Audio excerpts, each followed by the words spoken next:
dès qu'on descend au -2, là, va s'enclencher autre chose, puisqu'on va passer sous le puits de lumière. Donc je parlais de cette lumière naturelle qui arrive du ciel, jusqu'à un palier où, dans une espèce d'espace en abîme, un peu pyrénéen, on va descendre avec un immense escalator jusqu'à une mezzanine avant d'arriver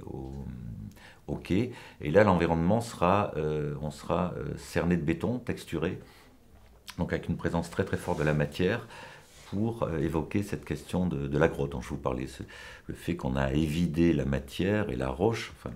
le béton évoquera la roche, pour que les gens puissent se frayer un passage et descendre jusqu'à la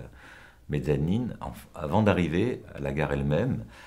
qui aura un dispositif lumineux spécifique et particulier, qui consistera à avoir un bandeau lumineux qui change de couleur en fonction de l'arrivée des trains et du départ des trains.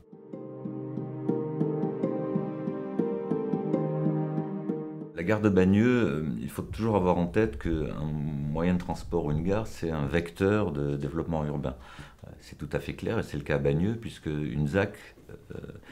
est aménagée autour de la gare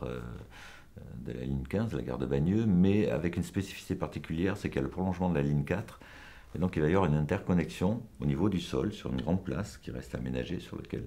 les gens travaillent, pour avoir une sorte d'échange comme ça de transport, mais pas seulement en correspondance comme ça se fait d'habitude en dessous de la terre, mais au niveau du sol, dans l'espace urbain. Donc cette gare est, de façon traditionnelle, je dirais, le vecteur d'un développement urbain, puisque les transports, c'est des gens qui se rencontrent, qui se déplacent, et qui du coup peuvent fonder des relations entre eux et être un vecteur de développement pour la ville.